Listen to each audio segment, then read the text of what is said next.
பாதாம் நீங்கள் வந்து நைட்டே நீங்கள் வந்து ஊற வச்சா கூட பரவாயில்ல. அட்லீஸ்ட் இது ஒரு 1/2 அன் ஹவருக்கு நீங்கள் வந்து சுடுதண்ணியில் போட்டிங்க அப்படின்னாலே தோல் ரொம்ப ஈஸியாக வந்துடும். இப்போ நம்ம 1/4 கிலோ பாதாம் பார்த்திங்கன்னா ஜாரில் ஆட் பண்ணியாச்சு. பாதாமை மூடுற அளவுக்கு நீங்கள் வந்து பால் சேர்க்கணும்.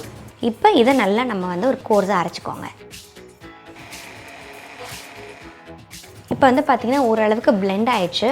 இப்போ இதில் என்ன பண்ணலாம் அப்படின்னா, நம்மக்கிட்ட இருக்க சுகரில் half ஆஃப் த சுகரை இங்கே போட்டு நம்ம வந்து அரைச்சிக்கலாம். கொஞ்சமாக சேர்த்து அரைச்சிட்டு அதுக்கப்புறமா மிச்சத்தை வந்து நம்ம கடாயில் ஆட் பண்ணிக்கலாம்.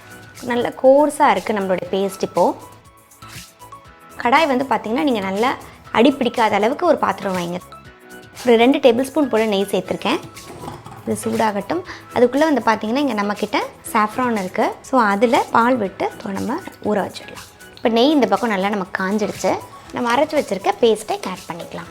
ஸ்பீடை ஏற்றவே கூடாது. நீங்கள் எவ்வளோ சிம்மில் வச்சாலும் பரவாயில்ல, ஆனால் ஸ்பீடை மட்டும் ஏற்றிடவே கூடாது.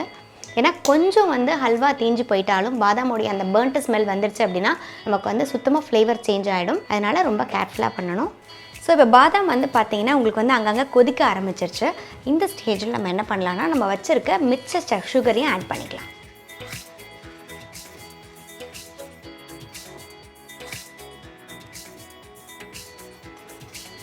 இனிப்புனா உங்களுக்கு பிடிக்கும் அப்படின்னா கூட ஒரு 50 கிராம் ஆட் பண்ணிக்கலாம். ஸோ இது வந்து பார்த்திங்கன்னா நல்லா பாதாம் வந்து நமக்கு நல்லா கொதிக்க ஆரம்பிச்சிருக்கு. ஸோ இந்த ஸ்டேஜில் நம்ம வந்து ஏற்கனவே சாஃப்ரான் வந்து பார்த்திங்கன்னா நம்ம வந்து குங்குமப்பூவை பாலில் ஊற வச்சுருக்கோம். இதை நம்ம ஆட் பண்ணிக்கலாம்.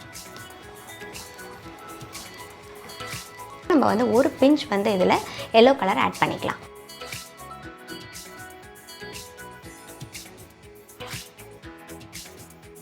ஸோ இப்போ வந்து பார்த்திங்கன்னா உங்களுக்கு நல்லா கெட்டி ஆகிட்டு வருது. இந்த ஸ்டேஜில் நம்ம கொஞ்சம் இதில் இப்போ நெய் சேர்க்கணும்.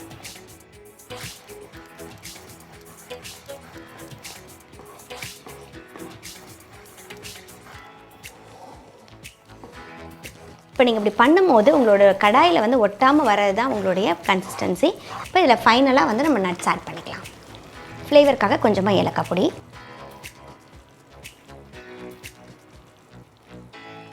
ஸோ இப்போ பார்த்திங்கன்னா நம்மளுடைய பாதாம் ஹல்வா நல்லா சுருண்டு வந்துருச்சு.